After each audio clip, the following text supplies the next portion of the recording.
внатрешната болка мислам дека до краја на мојот живот ќе трае, затоа што лузна као лузна, искрено ви кажам, веќе не ме за сега. Проблемот е што изгубив на сестра детенце, тоа е дел од моето срце. Дарко вели никогаш нема да ја заборави ноќта на 16 март.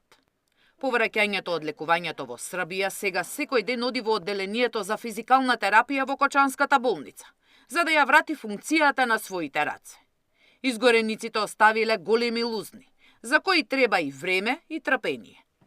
На почетокот не можев ни сам да си ја гледам раката, ми се гадеше од неа, ама тоа мора се навикнеме на тоа што ќе го имаме, мислам, за цел живот тие лузни.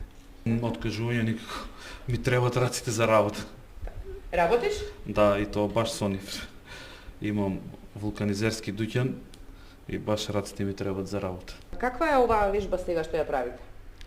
Раздвижување на рачниот склоп. Пациентите, повеќето од нив се дојдени веќе со контрактури поради долговремена имобилизација, не движење на раката, па за тоа мораме сега да ги раздвижиме и вршиме екстензија и флексија на рачен склоп. Дарко на терапија оди заедно со 28-годишниот Благој Манев, кај кој физиотерапевтите ги прават истите вежби поради изгорениците на рацете. Па од почетокот до сега голем напредок. Секојдневно на почетокот идевме вежби, сега преку еден ден има забележителен напредок. Ќе се бориме да биде секој што треба. И ќе биде. Освен Дарко и Благој, во моментот околу 40 пациенти кои беа повредени во пожарот одат на рехабилитација во болницата. Дали медицинските тимови можат да го издржат темпото на работа и секој да биде третиран како што треба? Бројката ќе се зголемува, што значи ќе имаме потреба од зголемен број на тимови, на терапевти и физијатри, кои што ќе се грижат за пациентите, бидејќи оваа грижа ќе трае долго.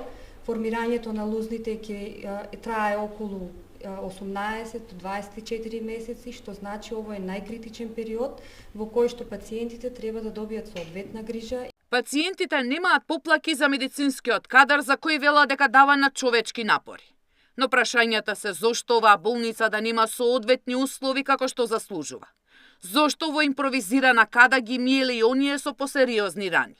Наместо во специјална када, во овој мијалник биле измивани пациенти со изгореници кои што треба да го продолжат својот рехабилитацијски третман во Кочанската болница. Добри услови, значи ни требаат соби за изолација опремени комплетно, каде што би биле тие преврски на тие пациенти кои што не се сомнителни за инфекции, со веќе докажани инфекции.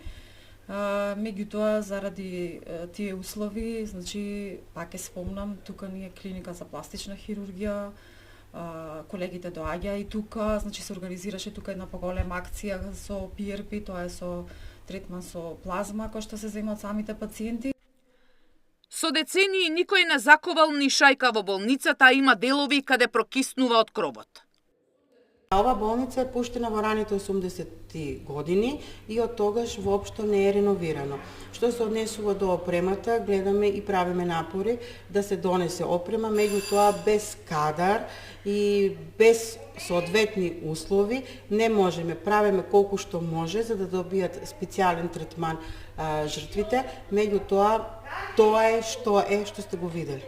И Дарко, и Благо, и многуте повредени ќе имаат проблеми летото кога ќе треба да се кријат дома.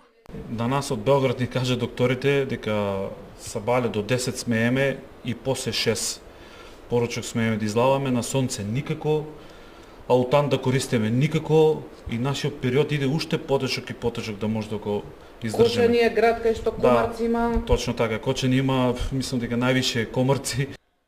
Повредените добиваат насоки како да прават вежби и во домашни услови. На 100 метри пак од болницата изгорениот објект сведочи за трагедијата. 2 месеци после големата трагедија во Пулс, додека едни гледаат надеж во медицината, а другите се скршени од болка. Сите заедно чекаат резултатот правдата. Сите од телевизија во Кочани, Сања Димитровска и Славе Стојановски.